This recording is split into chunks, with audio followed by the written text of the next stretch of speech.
My name's Andrew Hamilton. I'm the Vice-Chancellor of Oxford University. It is an enormous pleasure to welcome you all to this Oxford Martin School lecture, to see the Sheldonian packed to the rafters for a very distinguished guest. It's an enormous pleasure for us to welcome Elon Musk, who will be talking about the future of energy and transport. This is a lecture in the series of the Oxford Martin School. The Oxford Martin School, as all of you know, is a very dynamic, a very important interdisciplinary research school here in Oxford, focused on many of the challenges of the 21st century, and of course one of them is transport. And so to hear from Elon Musk today very much fits in with the priority of the Martin School. It's my pleasure now to introduce the director of the Martin School, Professor Ian Goldin. Ian has been director since September 2006. He is a South African. You'll hear in a few moments there's a South African Lincoln connection tonight, which we're all very pleased and proud of. Ian came to the Martin School, as I said, 6 years ago from the World Bank, where he was vice president, and prior to that he was director of the development policy of the World Bank. So it's a pleasure, Ian, to introduce our speaker this evening.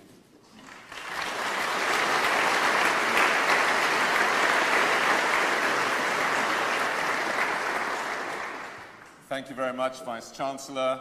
Welcome, Elon.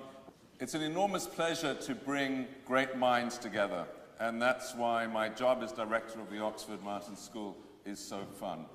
And meaningful because we are dealing with the greatest challenges of the 21st century. In Elon Musk, we have someone who is focusing on two key areas, transport and energy. He's an extraordinary intellect, but he combines his science with the business acumen and a commitment to society which is unusual.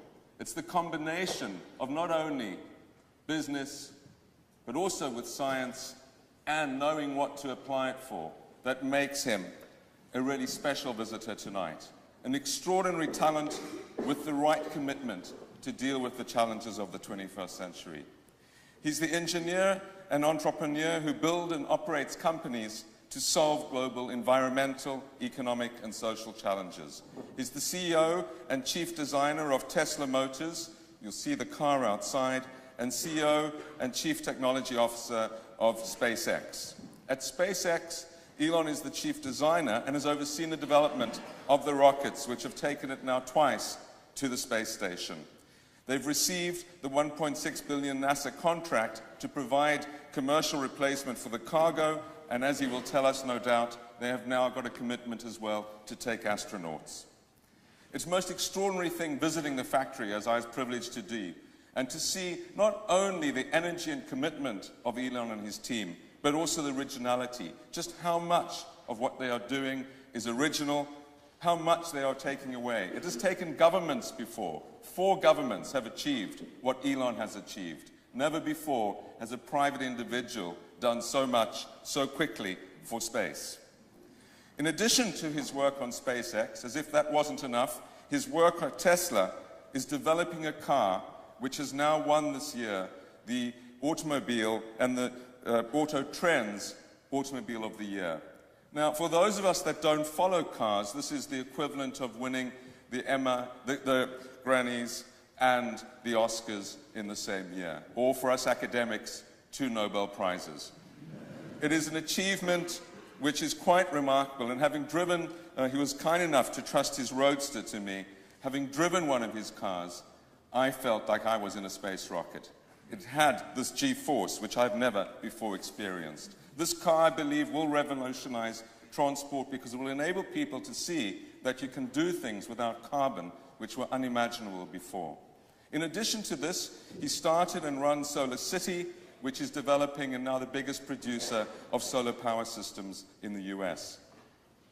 He began at PayPal, which he co-founded, and all of you will know about PayPal. He became its CEO, and then moved on to these other things. The Vice-Chancellor mentioned that we have a South African connection. We went to the same high school, and we both escaped. He went from there to do his degrees at Pennsylvania and at Wharton, and in many ways has moved on from that. But the work that he was doing, including on supercapacitors, has continued to drive a lot of what he does today.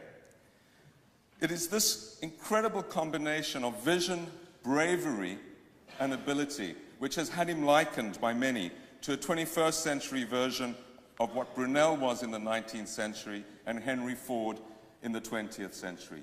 I have no doubt that he will benefit us in ways that we still do not imagine. He exemplifies the ambition of the Oxford Martin School and its interest in solving the problems of the 21st century, and it's a huge pleasure to invite him to address us.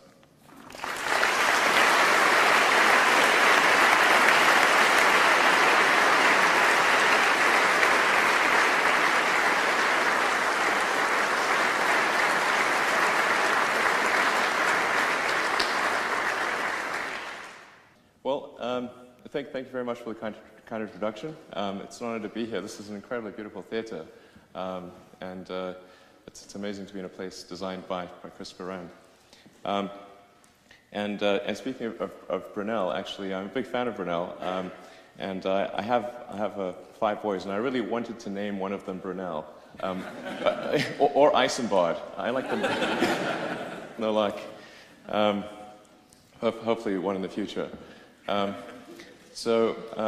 guess I'll just tell you the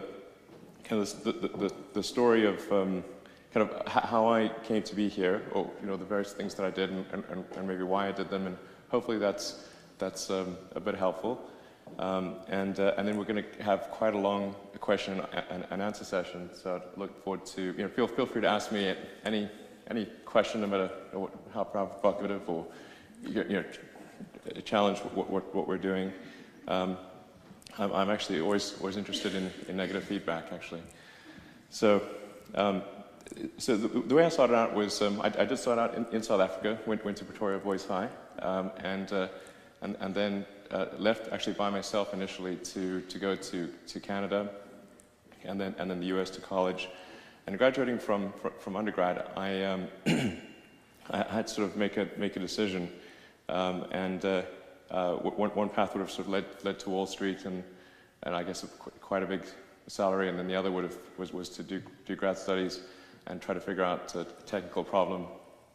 And I didn't much like the first one, so I decided to go out to Silicon Valley and go to Stanford and try to work on ultracapacitors for use in electric vehicles. And I do actually think there's potential for a significant breakthrough in that area, and actually to have an energy storage mechanism that's better than batteries. It's not necessary for transport to go electric, but I think it is. It's something that would accelerate that. So I was sort of about to get into grad studies, and then the internet. It was clear that the internet was going to be something that would be very important to the future. So I thought, well, I could either sort of spend 5 years in a graduate program and discover that the answer is that there is no way to make a capacitor work, and perhaps get some nice papers published and that kind of thing, and but that would be the most unfortunate situation, I thought, because you can come to one of the possible things is to determine that success is not one of the possible outcomes. I couldn't actually bracket the uncertainty on that. So I thought I can either do that, or I can work on building elements of the internet. And this was in '95, so nobody had actually made any money on the internet. So but I thought the internet would be something that would fundamentally change the nature of humanity, where it was like humanity gaining a nervous system, where all of a sudden any part of humanity would know what the collective would have access to the collective knowledge, and that's true. It's really quite a remarkable transformation. In the past, you'd have to, and if you wanted access to a lot of information, you had to be near a big library or something, like the Great Bodleian Library nearby. And but that would be the only way to gain access to information. And now with the internet, with everything online, you could be somewhere in the jungles of South America, and if you've got access to an internet connection, you have access to essentially all the world's information, with a tremendous amount of analytical power behind that. So I think it literally has gone from a situation where people would communicate almost like via osmosis. If you can imagine sort of a creature, simple multicellular creature that would communicate via quite slow chemical signals. And now any part of humanity knows what every other part of humanity does immediately. It's pretty incredible. So anyway, I wanted to be part of building that, so I decided to do a couple of internet companies, and that actually worked out reasonably well. So the first one helped bring the media companies online, and then we sold that, and then started another company which you may have used called PayPal, and that we sold for actually a larger sum of money to eBay, and that left me in the fortunate position of having the capital to pursue the two other things that I thought would most affect the future of humanity, being sustainable energy, both the production and consumption of energy in a sustainable manner, which I think is arguably the most pressing problem of the 21st century, and then the other one, which is the extension of life beyond Earth. So the one I did first was the space company, and the genesis of that is kind of interesting, because at first I didn't think that it would be possible to create a rocket company, and I thought what would really make a difference is to have a mission to Mars, a small send a small payload to the surface of Mars, that would get the public excited about, to reignite the passion for space exploration, such that we could go beyond what we did with the Apollo program. And I thought it was quite sad that the Apollo program represented the high watermark of human space exploration, and it was not something that I was able to witness in real time, because I was -2 when they landed. So it just seemed as though that if I thought about the future, one where we were a true spacefaring civilization out there exploring the stars and making the things real that we read in science fiction books and movies, that seems like a really exciting future that sort of made me feel good about the future, and one where we were forever confined to Earth made me feel a bit sad. So that's really what I was trying to figure out, is how do we reverse that? And then, like I said, at first I didn't think it would be possible to create a space company, because it seemed like the province of governments. But so my first thought was, well, let's see if we can do a philanthropic mission to Mars, and get the public excited about the idea of going there, and then that would lead to an increased budget for NASA, and then we could go there. That would hopefully work. So I figured out how to compress the cost of the spacecraft and the communication systems and the payload and so forth, and then it would have been a small greenhouse about 1 meter across, with seeds and dehydrated nutrient gel that would land. You'd hydrate the gel upon landing, and you'd have this great shot of green plants against a red background. In the US, that's called the money shot. So the public tends to respond to precedents and superlatives. So this would be the first life on another planet, the furthest that life's ever traveled. And I thought, okay, well, that would get people pretty excited, and maybe they could envision people being there. And we'd certainly be able to figure out a lot of engineering and scientific data about what it took to maintain plant life on the surface of Mars. So I got through most of that, and the thing I got hung up on was the rocket. sort of getting there in the first place. And there were the US options from Boeing and Lockheed were simply too expensive. I couldn't afford them. And so I went to Russia 3 times to negotiate purchasing an ICBM. Of course, I mean, desperate times call for desperate measures. So, I went there, so I did 3 visits there, and at the end of it, I was able to get to negotiate a price, actually, to buy 3 of these things, 3 of the largest ICBMs in the Russian fleet.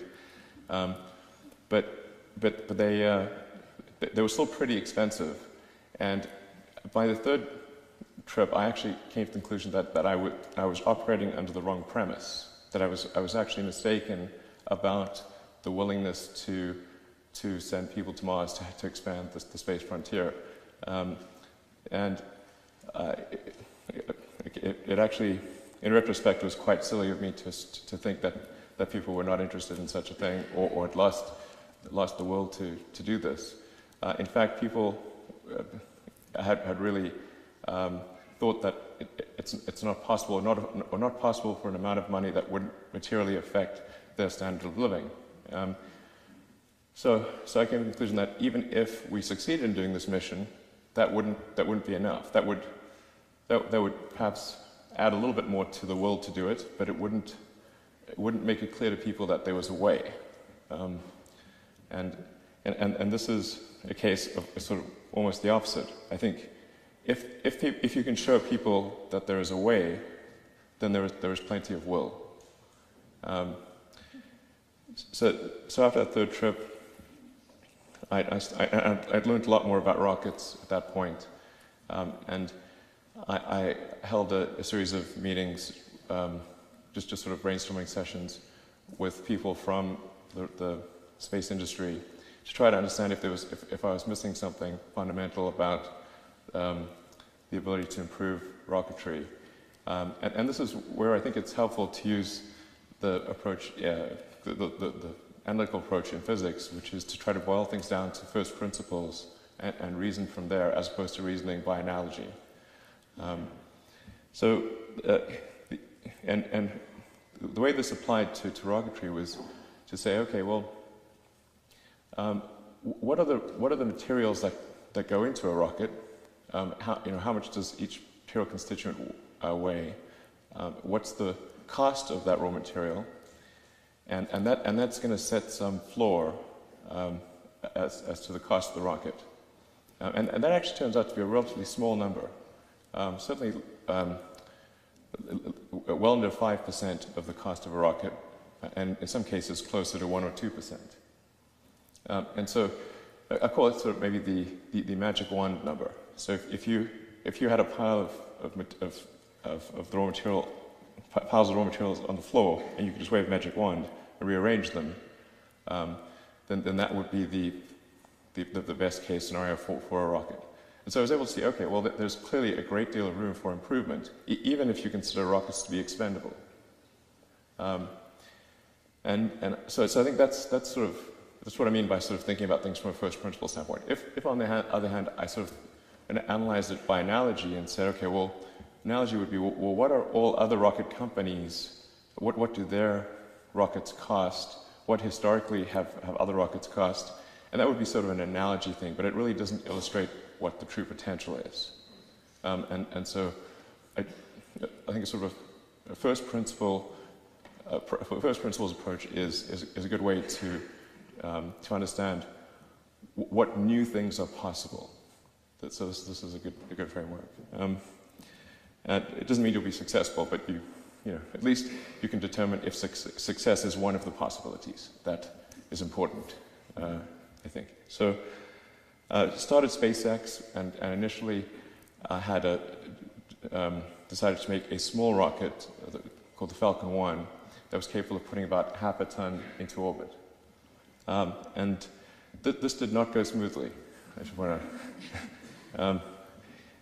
And it was quite difficult to attract the key technical talent, and of course I was quite ignorant of many things, made lots of mistakes along the way. And the first 3 flights of the Falcon 1 failed, or rather, they certainly didn't get to orbit. The second and third flights arguably got to space, but they did not reach full orbital velocity. And then fortunately, the fourth flight worked. And if it hadn't, SpaceX wouldn't be around, because I'd basically run out of money. So that was a bit of a nail biter.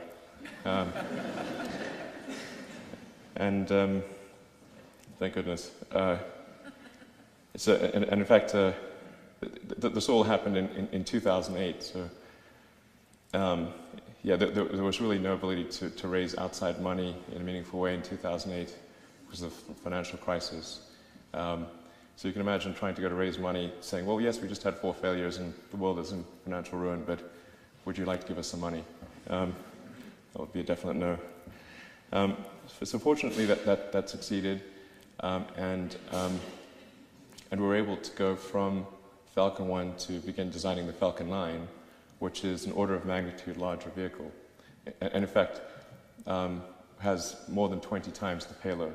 So it's got a payload to orbit of over 10 tons, and that actually has gone a lot better because we had the experience of Falcon 1 to go by, and part of the reason we started with Falcon 1 was because I thought we would make a lot of mistakes, and if we're going to make a lot of mistakes, then it's best to make those mistakes at a small scale rather than at a large scale.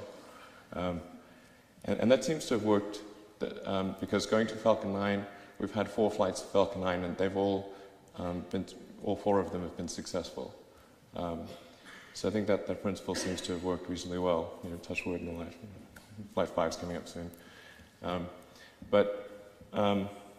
then we also developed the Dragon spacecraft because somewhat opportunistically, NASA announced that they were going to retire the space shuttle, and they didn't have the budget to develop a cargo transport capability to the space station via the normal large government way, and so they put it out to bid to commercial industry for the first time in NASA history. It was quite a big step, and we were lucky enough to win one of those contracts, and then the other company wasn't able to execute, and so they got cut, and so we ended up being the primary means of transporting cargo to and from the space station.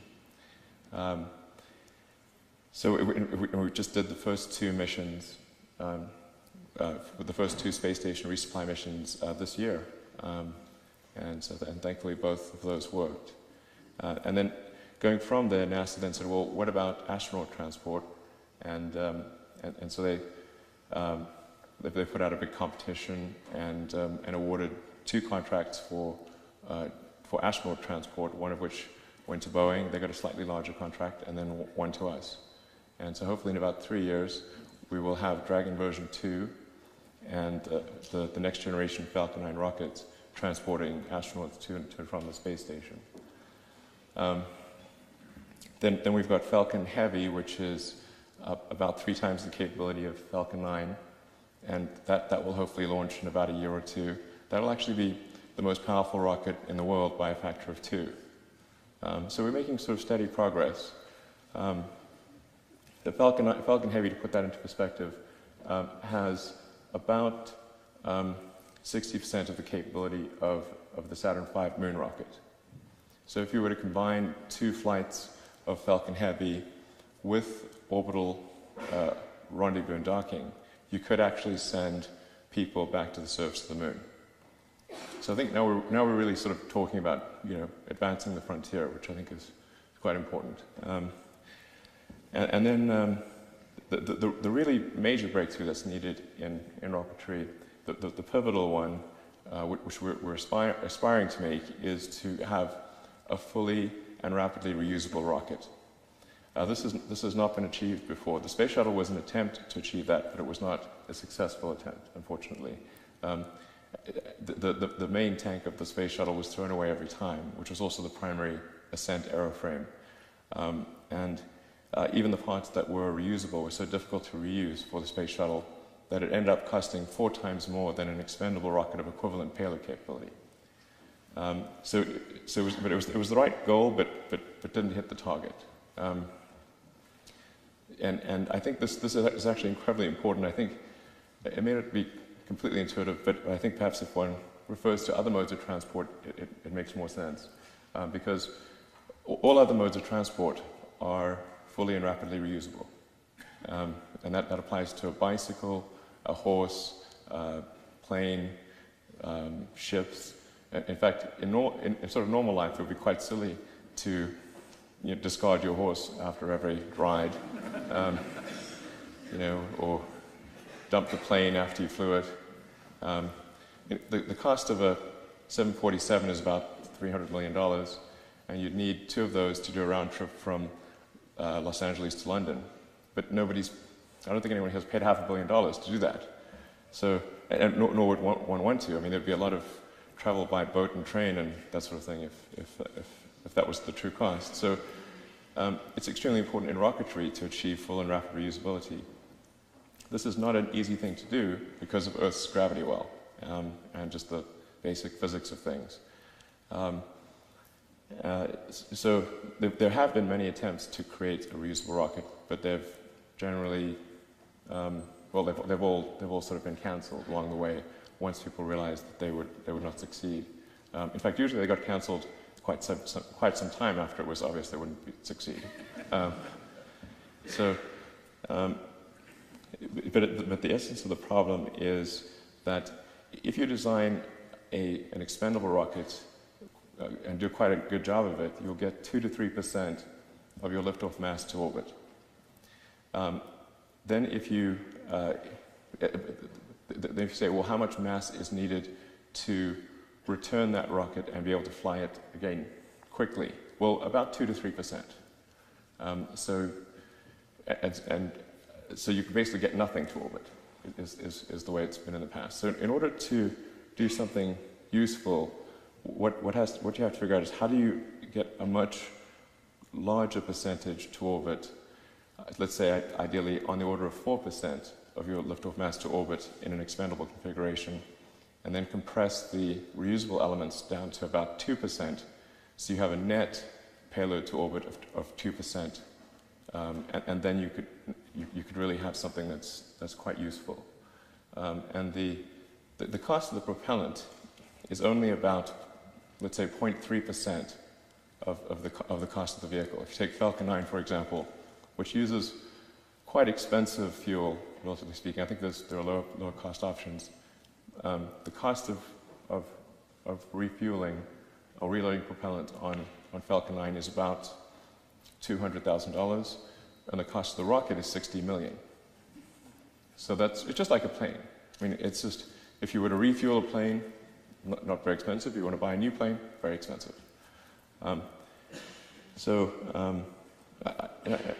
At this point, I'm really reasonably confident that it can be done, and now it's a question of executing to make that design work and seeing if there are any gotchas. And there'll probably be a few craters along the way, so I'm not expecting this to be a smooth journey. As long as the rocket doesn't land on anyone, it'll be fine. So that's really what SpaceX is focused on right now, is kind of scaling up the size of the rockets and trying to achieve this full and rapid reusability. So if you're curious, you can just, we're fairly public about things, and you can just follow it on the SpaceX website. So that's what we're doing on the SpaceX side. Then in parallel, we've got Tesla, which is developing electric vehicles, and so sort of a whole separate storyline. And tell me if I'm going on too long, and stop me at any point. Feel free to leave if it's getting boring. I won't be offended. With Tesla, the goal is to try to create electric vehicles that are more compelling than gasoline vehicles as a product. I mean, the fundamental issue we have in energy and transport is the tragedy of the commons. You know, we've got the CO2 capacity of the oceans and atmosphere that is unpriced, or mostly unpriced. And so it's almost like we're sort of dumping garbage in the atmosphere, and nobody's paying for garbage collection. So it's a most unfortunate situation, because there are quite significant vested interests in oil, gas, and coal with enormous amounts of money. It's quite a difficult battle to fight, and you can't expect them to simply roll over and commit suicide or something. They will fight it hard, and they have been. And so, unfortunately, it requires fighting hard back and creating products in the absence of there being a tax on CO2, creating products that don't rely on the relative economics of using hydrocarbon fuels versus electric cars. And so that was our goal from Tesla from the beginning. And I'm really I'm excited to see that we've achieved that goal actually with the Model S, which was, as was mentioned, the Model S was recently awarded top honors by. It was awarded sort of Car of the Year and Automobile of the Year, and that was against a very difficult field of gasoline cars. And so I'm hopeful that this will be seen as a pivotal moment in transport where people finally appreciated that an electric car could be better than a gasoline car. And then going into the future, our goal with Tesla is to keep refining the technology, increasing the scale of production, and make a mass market electric car that almost anyone can afford. That's step 3 on the strategy. So step 1 was a high price, low volume. Step 2, mid price, mid volume. Step 3, low price, high volume. So we're sort of at step 2, and now we want to progress to step 3 as soon as possible. And we did get quite a bit of criticism at Tesla for creating the Roadster, which we did in collaboration with Lotus. And people were complaining, well, why are you making this expensive sports car? And with the implication that we felt there was a shortage of sports cars for rich people, and we're racing to meet that unmet need, you know. So the real reason is that any car that we make at low volume, which is the first version of technology, is going to be expensive. It didn't matter what that car looked like. So we could make something that looked like a very standard, you know, sort of Toyota Corolla or, you know, Ford Fusion or something like that, and it would have cost, say, $70,000. But nobody will pay that for what looks like a mid-size economy sedan. They just won't, or very few people would. But people are willing to pay $100,000 for a fast sports car, and so that's why we started off at that level. And then with another big design iteration and an increase in volume, so we had economies of scale, we were able to create the Model S.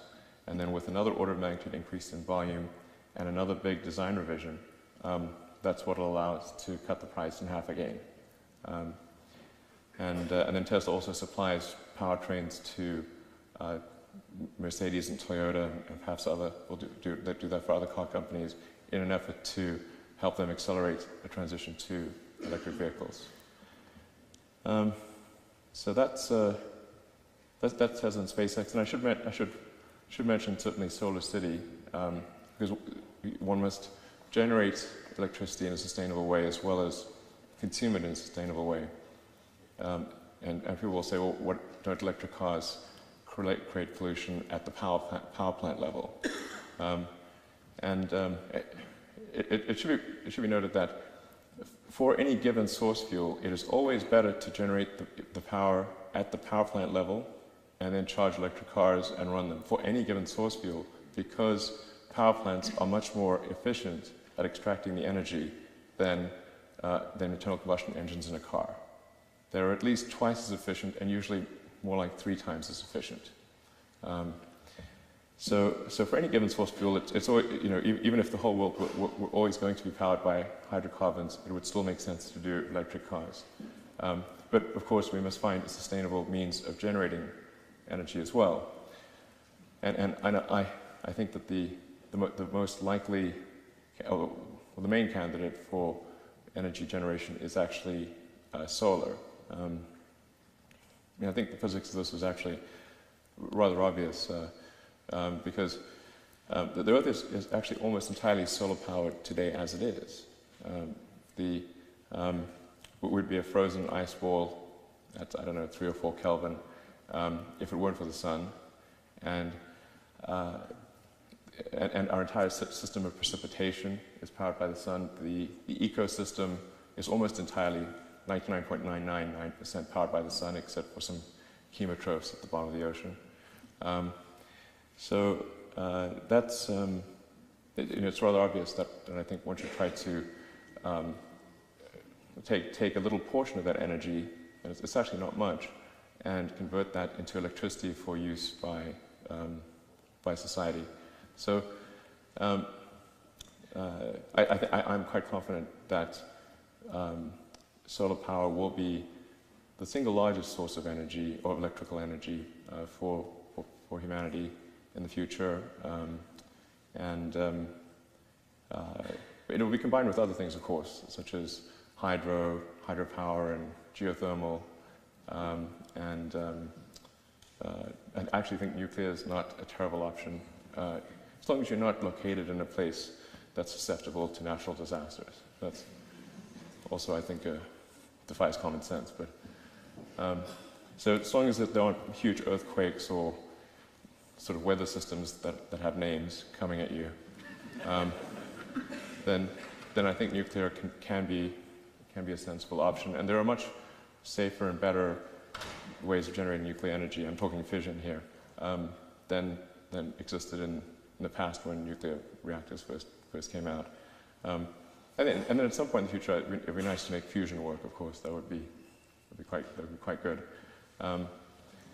But in the meantime, I think indirect fusion, being solar power, is a good thing to do. And so that's what Solar City is doing, is really trying to improve the economics of solar power. And they're doing a great job. I don't run the company, so the credit for Solar City really goes to the two key guys who run that company. But they're doing a great job of really accelerating the adoption of solar power in the United States. And hopefully they'll come to the UK as well. So that's about it. So we can go to Q&A.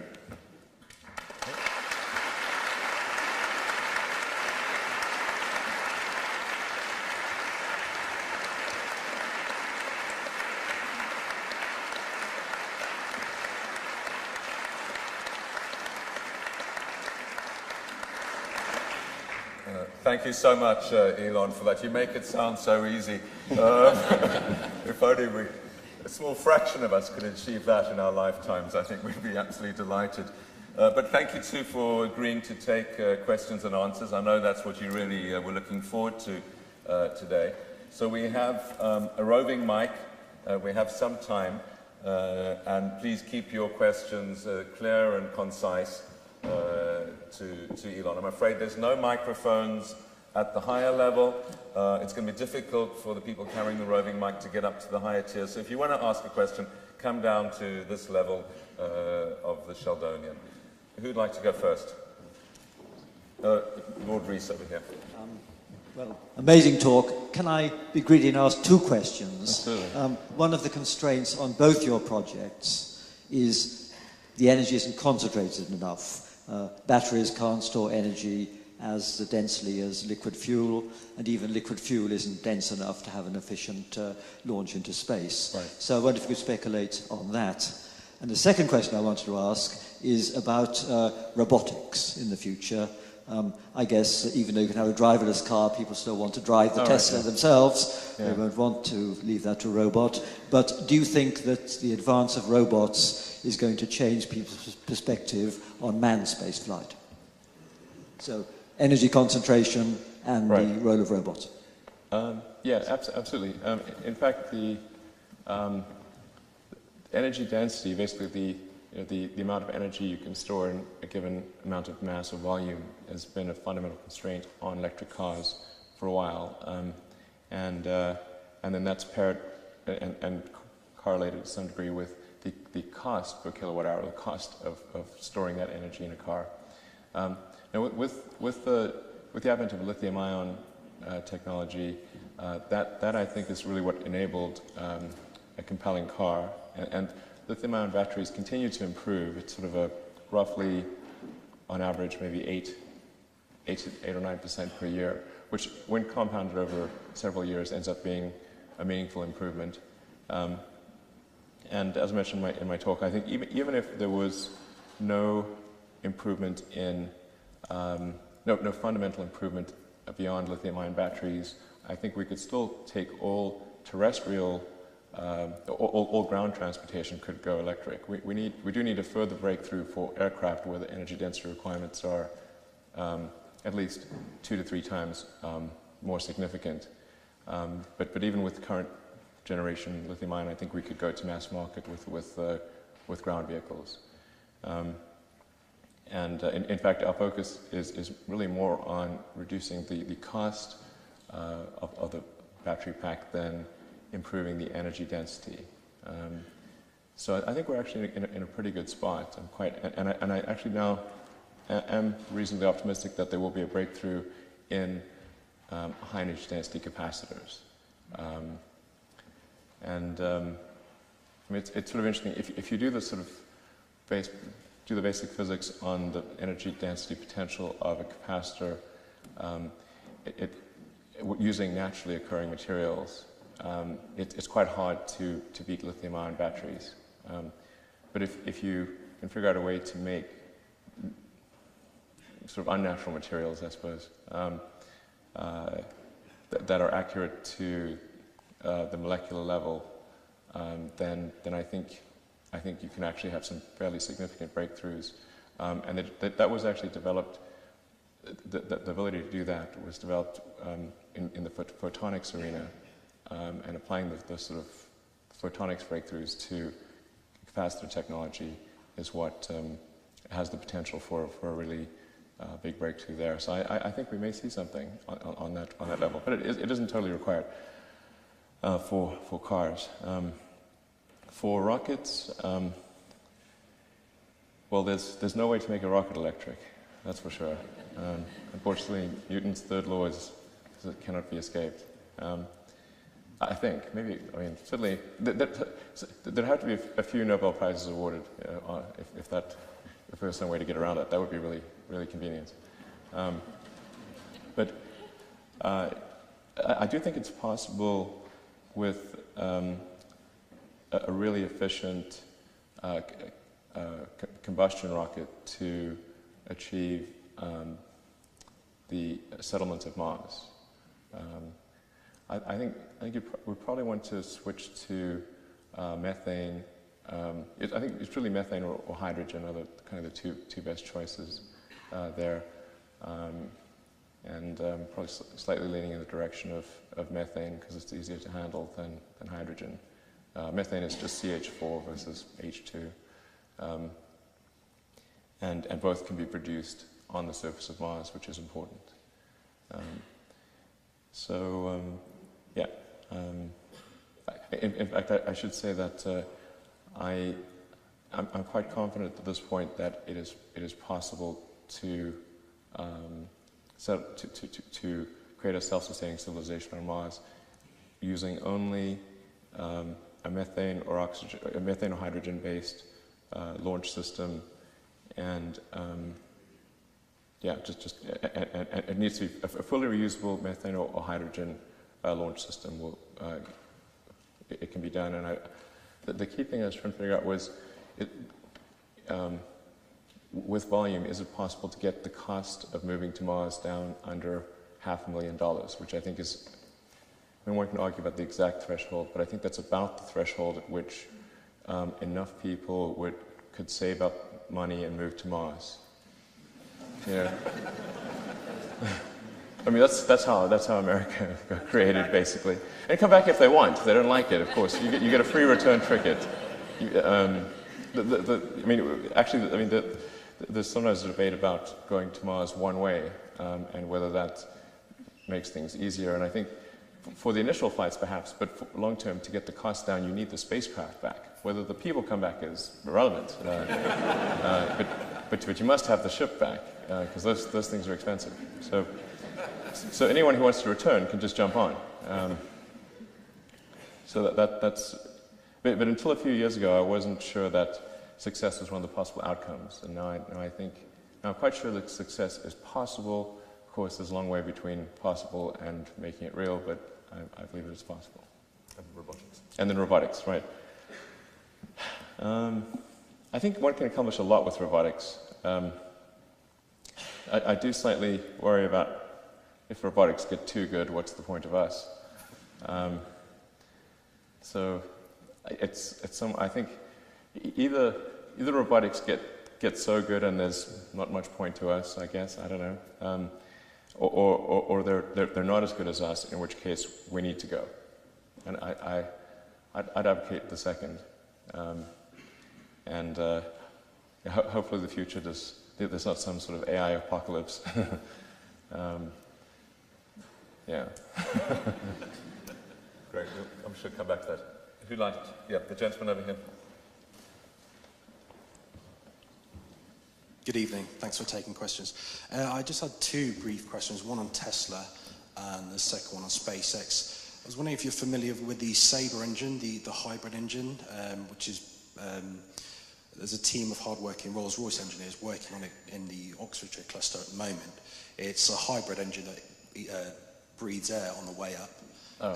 And you talked about it earlier in your talk, that you're specifically looking at reusable space delivery vehicles and rockets.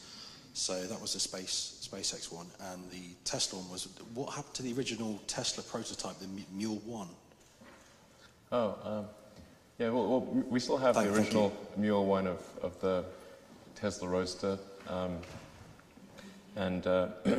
Here I should give credit to a small company in Southern California called AC Propulsion that had a vehicle called the T0.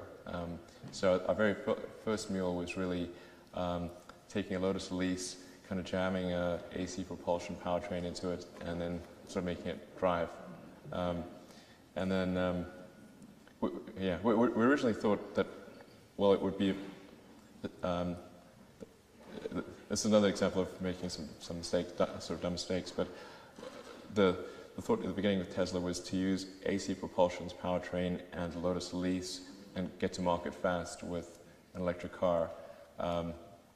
As it turned out, the AC Propulsion powertrain didn't really work very well and was not scalable for production. It had a lot of issues. And so we had to completely redesign the powertrain. And then the Elise, because our car ended up being 50% heavier and had different weight distribution and load points, we invalidated all of the crash structure and had to completely redesign the chassis. And in the end, I think about 7% of the parts were in common with an Elise. So almost nothing. But we actually inherited some of the limitations of an Elise. So. Okay. Okay, so and then, but there's a long-winded answer. I'll try to be less long-winded in my answers. But so with respect to air-breathing hybrid stages, I have not seen how the physics of that makes sense. There may be some assumptions that I have that are incorrect, but really for an orbital rocket, you're trying to get out of the atmosphere as soon as possible because the atmosphere is just thick as soup when you're trying to go fast, and it's not helped by the fact that the atmosphere is mostly not oxygen. You know, it's sort of 80% nitrogen. So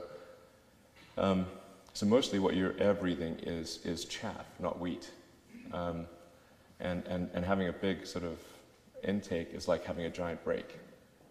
So the braking effect tends to overwhelm the advantage of ingesting 20% oxidizer. So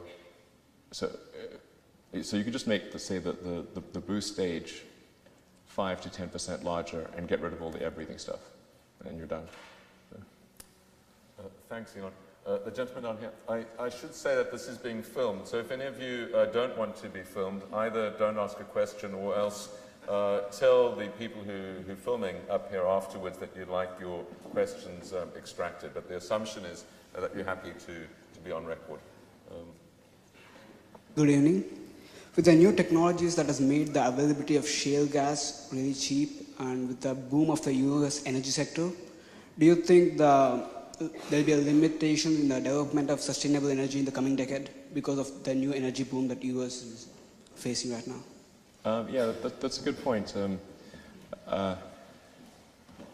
Obviously, new technology and innovation can have a downside, and one of the downsides is the ability to extract far more hydrocarbons than we thought were possible, including, once you start getting into deep methane or deep natural gas, you're actually tapping into things that are not related to dinosaur fossils. Methane is a naturally occurring gas. There are places in the solar system where where the atmosphere is primarily methane. So it does not require organic origin. So if we dig too deep for methane, we're actually going to a level that has never been seen before, not even in the very earliest history of Earth. So that's very dangerous, I think. But that's why I think it's important for electric cars to be able to compete without economics being a factor. But I think it is very dangerous to be extracting vast quantities of hydrocarbons from deep within the Earth and putting them in the atmosphere. Sooner or later, something very bad will happen, and yeah, it's just. There are a lot of people, particularly in the U.S., who are vehemently against electric cars and sort of sustainable power.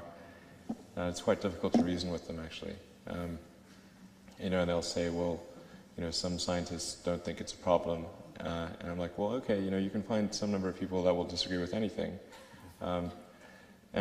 This actually reminds me of the tobacco industry, where for the longest time they were actually complaining that you'd see ads where they claimed tobacco was healthy for you. I mean, hard to believe these days, but and then there were these reports where there seemed to be some correlation between lung cancer and smoking, and they're like, oh, our scientists have conducted experiments and they show there's no relation at all. It's complete nonsense. And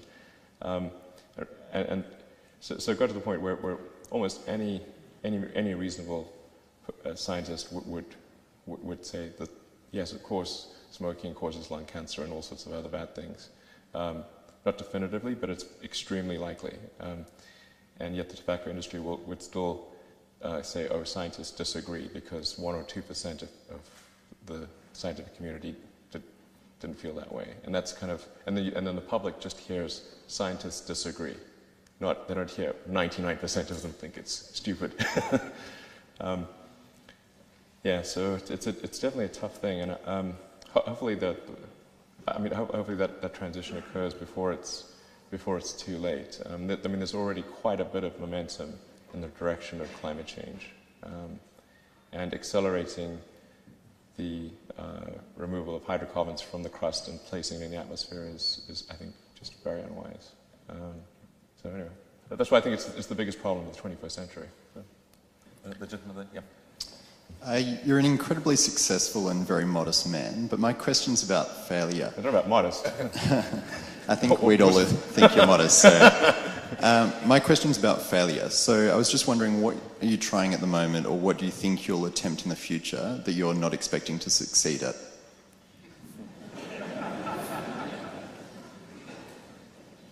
Well, I think I'm going to stay on electric cars and rockets for a while.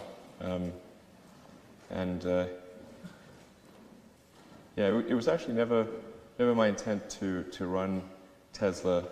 I kind of, because running two companies is quite a burden, actually.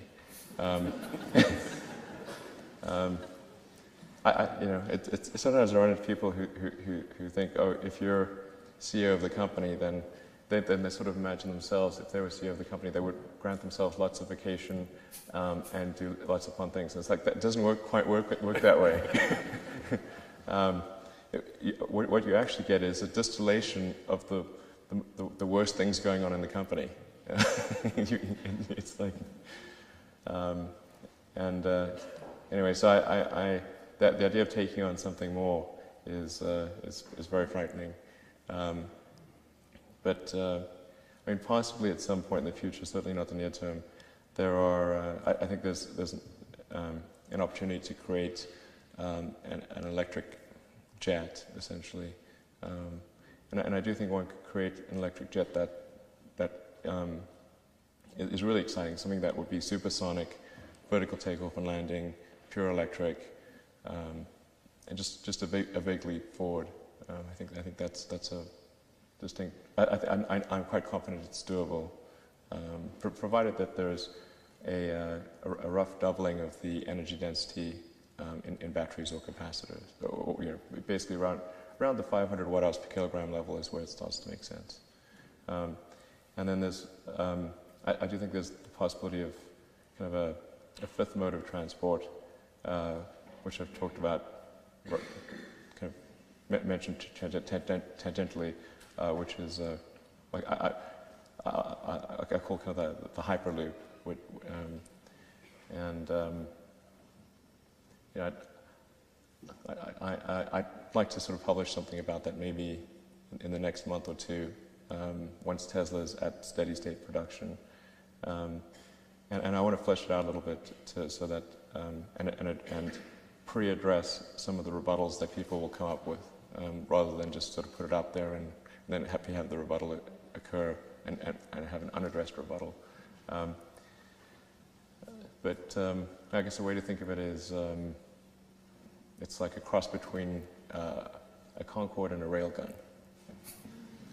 All right, well, we look forward to hearing about the gentleman with the blue shirt at the door. Then we'll come this side.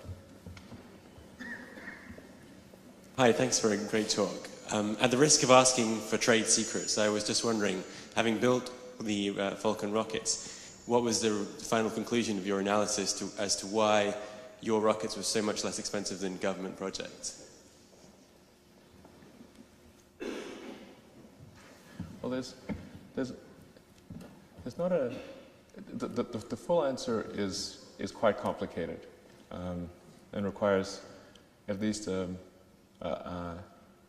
some understanding of how rockets work. And but if you divide a rocket into the cost of the engines, the airframe, the electronics, and then the launch operation itself, those are the marginal cost drivers. And then there's the fixed cost of the company, which is which you divide over the number of launches that take place. But just looking at the marginal cost drivers, it means you have to make a significant advancement in engines, significant airframe, electronics, and launch operation.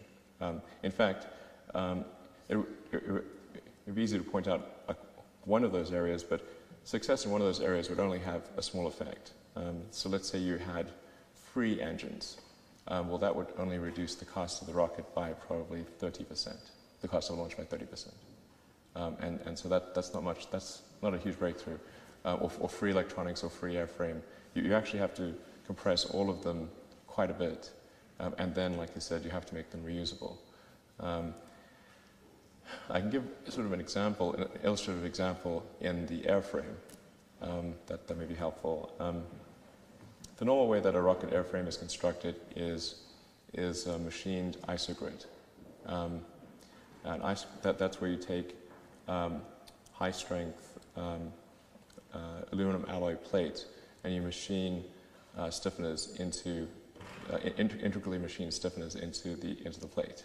And I apologize, this is going to go a little slightly technical, but imagine you sort of have a plate of metal and you're just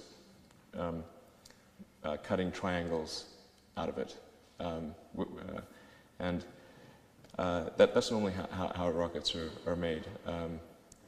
And most of a rocket is propellant tanks, so these things have to be sealed. So they have to maintain pressure and everything, and they have to be quite stiff. So that's normally how it's done. Then the approach that we took is rather to build it up, and to start with skin sections and friction stir weld stiffeners into the skin sections. This is a big improvement, because if you machine away the material, you're left with maybe 5% of the original material. So you have a 20-to-1 roughly wastage of material, plus a lot of machining time, and it's very expensive. If you can roll sheet and stir weld the stiffeners in, then your material wastage can be 5%. So it's the inverse, essentially, where you know, instead of having a 20-to-1 ratio, you've got maybe a 1.1 ratio. It's you know, instead of having 95% wastage, it's 5% wastage. It's a huge improvement. And then you can actually improve the mass fraction too, because if you have stir welded stiffeners, you can increase the profile and geometry and improve the geometry of the stiffeners. So you can have something which is, say, 5 centimeters tall, whereas if you machined it from a plate, it would be limited to the plate, which may be 2 or 3 centimeters tall. So you actually end up with something which is both more advanced in that it is a better mass fraction, but it is also a fraction of the cost. That's one example, but there are many such things. I saw one of the most amazing 3D printers when I visited you as well. Oh yeah, good for prototyping. Malcolm McCullough, who runs our Getting Carbon Out of Transport group in the Oxford Mountain School. So Elon, the question I have for you is to say that we can see that our society is going to go through a major change because of the climate issue and the carbon problem that we have. And looking back in our history, South Africa went through a major change. One of the key enablers to that was the scenario work with Clem Sutner, where they had the high road and the low road scenario. And that enabled people to envisage what would be a good outcome and what would be a bad outcome. Right. What is your good outcome with the climate change challenge? How would you envisage what a good world would look like with this climate change challenge? Well, I think the thing we need to do is the best thing to do to achieve that would be a carbon tax, so I think if we were to just the market system will work extremely well if it has the right information to work. So if we just apply a tax to carbon and then dial that up according to whatever achieves the target maximum carbon proportion in the atmosphere, that's I think the right way to go. And countries really need to act unilaterally. People can't have this thing, well, you know, if such and such country isn't doing it, I'm not doing it. Well, okay, set a good example, you know, and hopefully over time other countries will fall in line or get ostracized. So I think that's probably the smart move, and then we can avoid all of there's no need for subsidies and special incentives, which are really a backwards way of trying to deal with the lack of a carbon tax. So I think in the good scenario, the best possible scenario would be that something like that is instituted. And we're still going to have a significant increase in the carbon in the atmosphere. Temperatures are still going to rise, sea levels will rise. There will be, but it should be. I mean, the Dutch can manage, you know, with their probably a lot of dike companies will. There's a lot of opportunity in the dike business, I think. But I think if we take out action reasonably soon, we can avoid a calamitous outcome. If we only take action, say towards the end of the century, then it's going to be extremely bad. I don't think people quite appreciate the fact that there's the momentum of the climate, of climate change. It's like even if you stop now, even if we immediately stopped all carbon production, the momentum will still carry forward and increase the temperature, raise water levels, make storms more powerful, all those things. I'm trying to like, what's the good outcome? Good outcome is we do a carbon tax, we minimize carbon production, we move to sustainable transportation, energy production, which, like I said, is going to be sort of solar, wind, geothermal, hydro, and some nuclear. I think we have to sort of accept that nuclear is a good option in certain places. And I actually think that the most likely outcome is a good one, or a reasonably good one where there's damage, but we recover. I actually think that will occur. So I'm quite optimistic about the future. Not suggesting complacency in the least, but I'm optimistic about the future. I'm trying to find a woman. The lady at the back there. Hi. Please excuse the pessimism of this question, but could we expend so much energy running around on the surface of the planet that we don't have enough to eventually get off it to another planet if we wanted to? And if so, how long might we have to that point? I actually think as long as the sun is shining, we'll be fine. And that's going to, if humanity had to get all of its energy from the sun, it could do so. It's really a truly astounding amount of energy that comes at us from the sun. I mean, it's interesting that if you took the land area used by nuclear plants, including the stay-out zones and everything, and said, okay, what generates more power, the nuclear power plant or just covering it with solar panels? In most cases, it's solar panels. Just the area used by the nuclear power plant in solar panels would generate more energy, because you actually have to have a big stay-out zone. You can't just put a nuclear power plant out in the suburbs and with a bunch of people around it. So you have to have this big clear zone. And so they use a lot of area, but just to give you just a sense of how much power can come from the sun, this is literally true, what I've just said. The gentleman with the red jumper there. Hi, thanks very much for your talk. I think you're a visionary.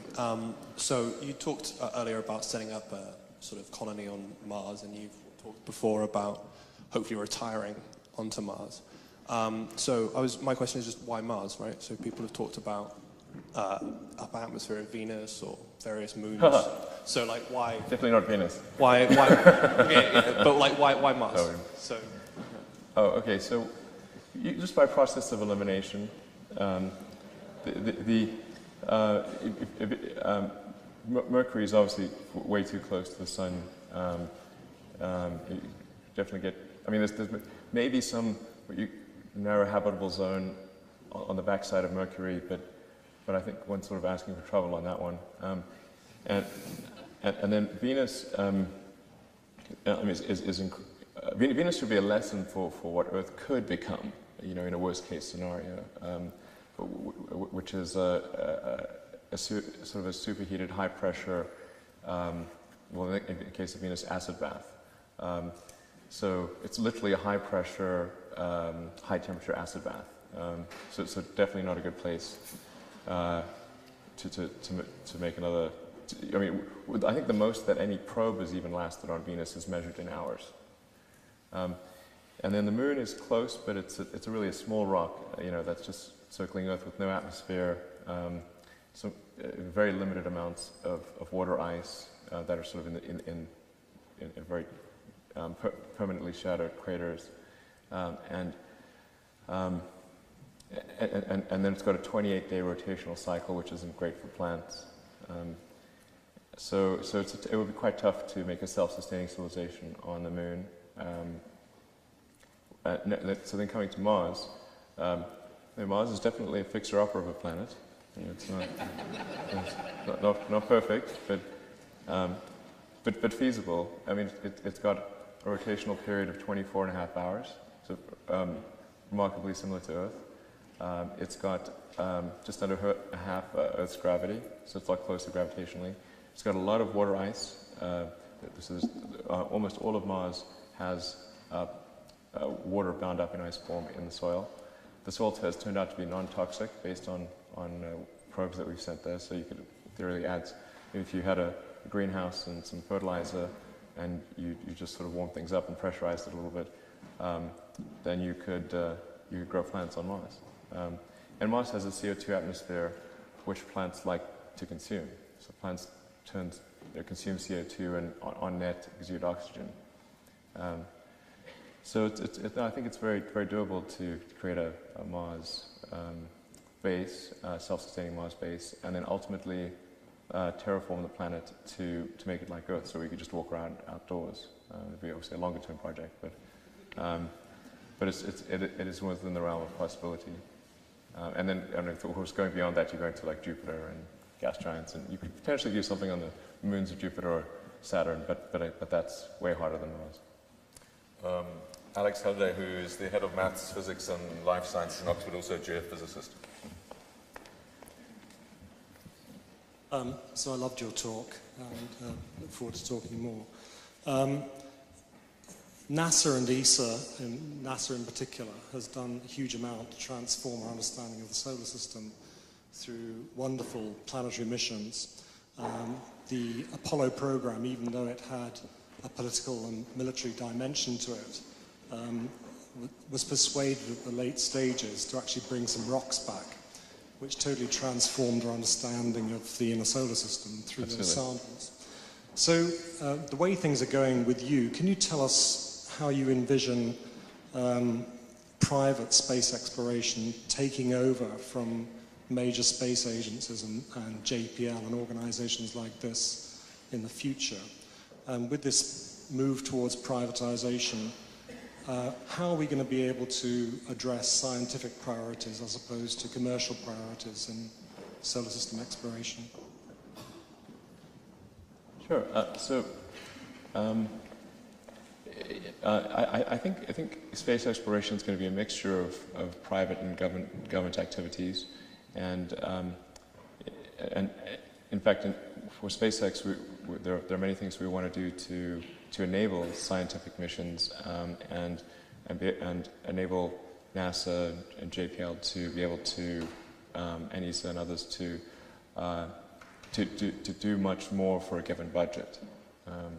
In fact, we've had a number of conversations with JPL, which is located quite close to SpaceX, about using our Falcon rocket and Dragon spacecraft, because version 2 of the Dragon spacecraft will have propulsive landing capabilities. So version 2 of the Dragon spacecraft will be able to land on any liquid or solid surface on in the solar system.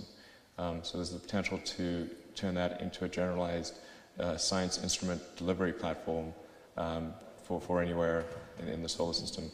And then, if you conceivably, one could figure out how to do a sample return. If you were to land Dragon and have a smaller sort of sample return rocket housed within the Dragon spacecraft that could return some Martian regolith, that would be pretty cool. So we're exploring some ideas there, and I think we'll see at least some science missions being done in the future, and maybe a lot of them. It's still at the early stage. But we do have we have Jason 3, which is a joint NASA ESA mission that's going to be launched on one of our rockets in about 2 years. And then, of course, we're supplying the space station. So I think it's going to be a mixture of government and commercial. I'm for whatever means will make it happen. So I'm not, hard over on commercial or government. I'm just whatever works for all practical purposes. Lillian Martin here. Is it too early to think about establishing some, not rules, but some attitude toward the commons? Let it be common. Because you know that the entrepreneurs are going to go and try to mine things there. There are many valuable minerals and things on Mars. And to keep it from being exploited, what kind of thinking do we have to do now? Well, I don't think it's going to be economical to mine things on Mars and then transport them back to Earth, because the transport costs would overwhelm the value of whatever you mined. But I mean, there will likely be a lot of mining on Mars that's useful for a Mars base, but unlikely to be transferred back to Earth. I think the exchange of the economic exchange between, say, a Mars base and Earth would be mostly in the form of intellectual property. Anything that can be transmitted by a photon. I think that's the most likely exchange of things that will occur. But yeah, I mean, so I don't think we need to worry too much about sort of exploitation of Mars. Essentially, it's yeah. I mean, that would be a high-class problem to deal with, that's for sure. Okay, lots of hands up the back. The gentleman with. Hello. Just want to ask two quick questions real quick. We've been having a lot of argument about the food versus fuel debates. I just want to get your take on the use of biofuels as a means of transportation. And also, the use of electric cars is most likely to put some sort of strain on the electrical grid of our cities. I just want to ask what kind of adaptations you would like to see done to the transmission grid. Sure. I'm not the biggest fan of biofuels because I think it's difficult. You know, again, I try to look at things like just calculate the basic physics of it. I mean, really elementary stuff, and say, okay, well, what percentage of the incident sunlight is bound up in usable chemical energy, and then once you have that chemical energy, how much of that is then translated into electricity? And you have to compare, of course, that total efficiency with just having solar panels. And I mean, unless I've made some really dumb mistake, which is possible, but you're about 100 times off with biofuels. I mean, at least 2 orders of magnitude. So essentially, what it boils down to is how many. What's your watts per square meter of electrical energy generated with the best case biofuel? I'm not talking about like take every assumption and maximize it. So don't worry. Don't say, oh well, maybe there's somebody could invent something better. Say, what is the best? Just envelope the whole thing, and say you had unbelievably efficient plants. Maximally efficient. I mean, you can't violate any laws of thermodynamics, but like assuming you're at the limit of the laws of thermodynamics in all those cases, and biofuels, at least for terrestrial, land-based biofuels, there's no way this makes sense. You end up being around maybe 0.2%, efficient, whereas in turning sunlight into electrical energy, whereas commercial solar panels are 20% efficient. So why would you ever do biofuels? And then it's not as though there are large swaths of arable land unused. So you have to say, well, if you go with biofuels, it's going to either result in wilderness being cultivated or an increase in food prices. And then you can also say, is it possible? If you stopped all food production in the world to generate enough energy to meet the world's needs, and like, yeah, you could probably, that's about right, actually, if you stopped all food production. You could just about meet the world's energy needs. So now there is a possibility of ocean-based because Earth's surface is mostly ocean. So if you could find a way to, maybe some sort of ocean algae-based solution where you're unconstrained by surface area. Although I still think you'd have to compare that to a bunch of floating solar panels, and I think you still lose on floating solar panels. So I can't see how it would make sense. Sorry, what was the second question? The electricity grid. Exactly. At some point, there will need to be improvements to the electricity grid, but because there's a huge disparity in the peak energy use during the day and the energy use at night, and most charging of electric cars occurs at night, and we have quite a strong empirical basis for concluding this, because we can look at all of our customers and plot their energy usage, and it's very predominantly at night. It's just basically just like your cell phone. You go home, you plug it in, and it charges overnight.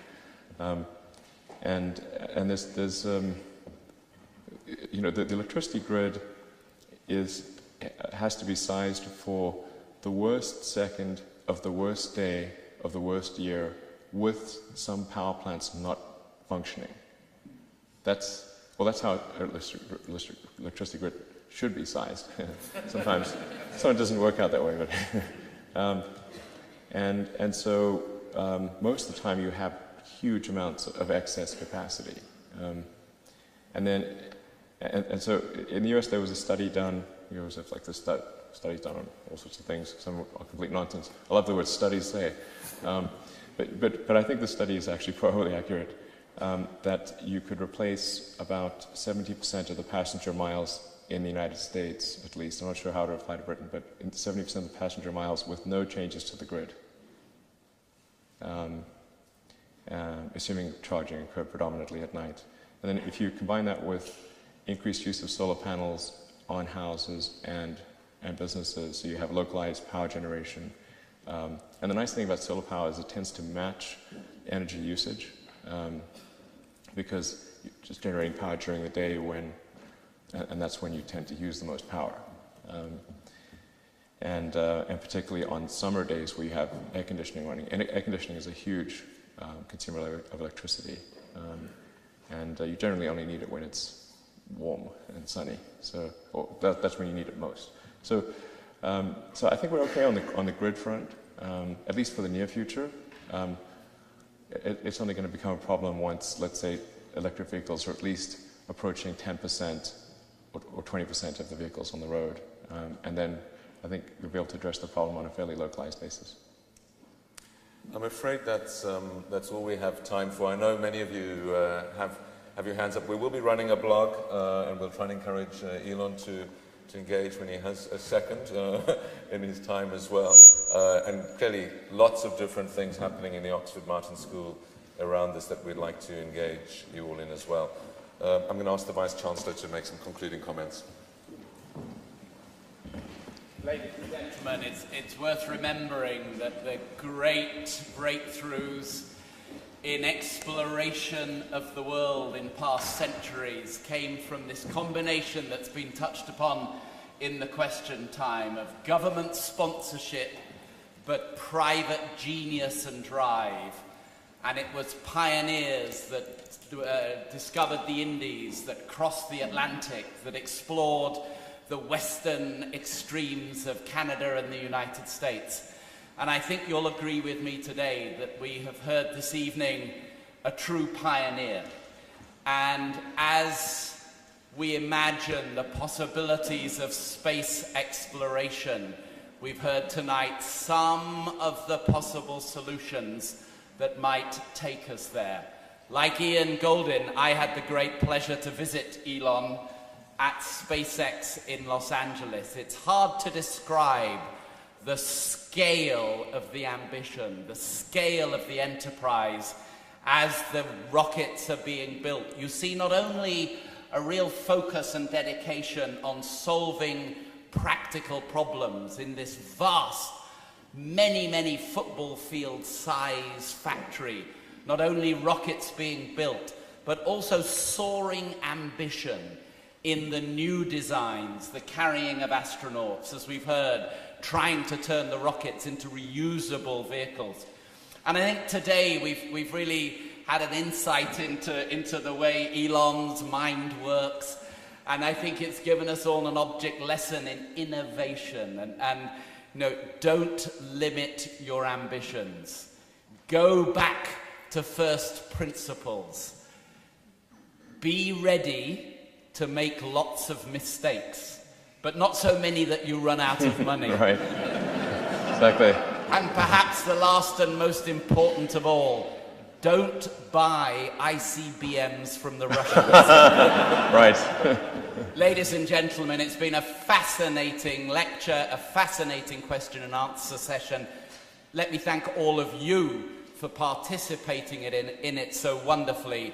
But most importantly, would you join me in thanking Elon Musk for coming to Oxford, for visiting us, and for giving us such a wonderful exposition this evening.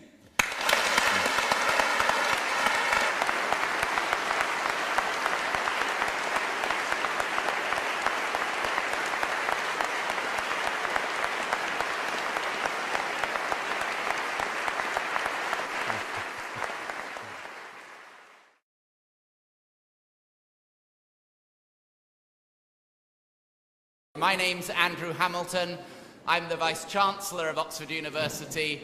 It is an enormous pleasure to welcome you all to this Oxford Martin School lecture, to see the Sheldonian packed to the rafters for a very distinguished guest. It's an enormous pleasure for us to welcome Elon Musk, who will be talking about the future of energy and transport. This is a lecture in the series of the Oxford Martin School. The Oxford Martin School, as all of you know, is a very dynamic, a very important interdisciplinary research school here in Oxford, focused on many of the challenges of the 21st century, and of course one of them is transport. And so to hear from Elon Musk today very much fits in with the priority of the Martin School. It's my pleasure now to introduce the director of the Martin School, Professor Ian Goldin. Ian has been director since September 2006. He is a South African. You'll hear in a few moments there's a South African Lincoln connection tonight, which we're all very pleased and proud of. Ian came to the Martin School as I said, 6 years ago from the World Bank, where he was vice president, and prior to that he was director of the development policy of the World Bank. So it's a pleasure, Ian, to introduce our speaker this evening.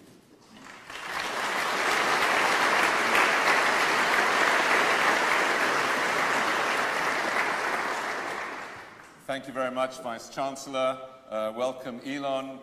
It's an enormous pleasure to bring great minds together, and that's why my job as director of the Oxford Martin School is so fun.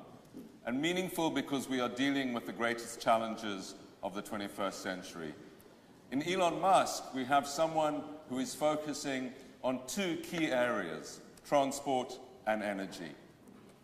He's an extraordinary intellect, but he combines his science with the business acumen and a commitment to society which is unusual. It's the combination of not only business, but also with science and knowing what to apply it for that makes him a really special visitor tonight. An extraordinary talent with the right commitment to deal with the challenges of the 21st century. He's the engineer and entrepreneur who builds and operates companies to solve global environmental, economic, and social challenges.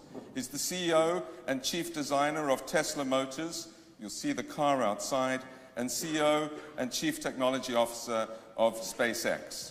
At SpaceX, Elon is the chief designer and has overseen the development of the rockets, which have taken it now twice to the space station. They've received the $1.6 billion NASA contract to provide commercial replacement for the cargo And as he will tell us, no doubt, they have now got a commitment as well to take astronauts.